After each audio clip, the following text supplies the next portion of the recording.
চৈত্র মাস খুব বিশেষ মাস, কারণ ব্রহ্মা সৃষ্টির যখন নতুন যখন ব্রহ্মাণ্ডের সৃষ্টি করেন তখন এই প্রথম মাস হচ্ছে চৈত্র মাস।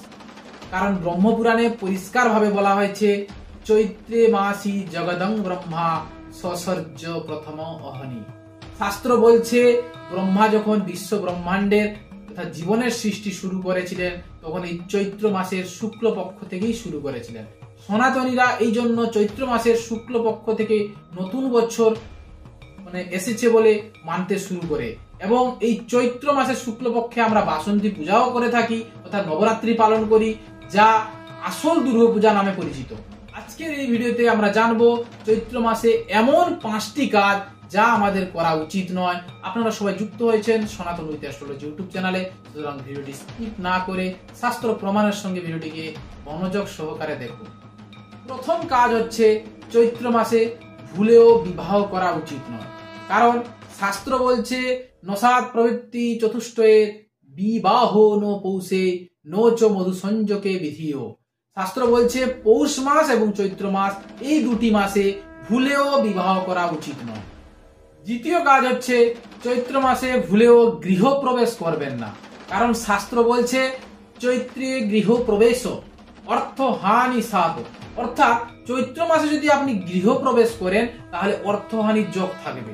সঙ্গে সঙ্গে নতুন গৃহারম্ভ চৈত্র মাসে করবেন না, কারণ বাস্তুগোপালে পরিষ্কার ভাবে লেখা আছে চৈত্রে বেধি মোবাপনতি যো গৃহ কারয়ে নর, অর্থাৎ চৈত্র মাসে যদি গৃহারম্ভ কোনো ব্যক্তি করে তাহলে তার সর্বদা গৃহে রোগ লেগে থাকে। তৃতীয় কাজ হলো যাদের সদ্য বিবাহ হয়েছে অর্থাৎ বিবাহের প্রথম মাস চৈত্র মাস, তারা চৈত্র মাসে বাবার বাড়িতে থাকবে না শ্বশুর বাড়িতে থাকবে। এই নিয়ে শাস্ত্র সুন্দরভাবে বলেছে। শাস্ত্র বলছে বিবাহ প্রথমে পৌষে আষাঢ়ে চাধিমাসকে নসা ভূত গৃহেতি সে চৈত্রে পিতৃ গৃহে তথা।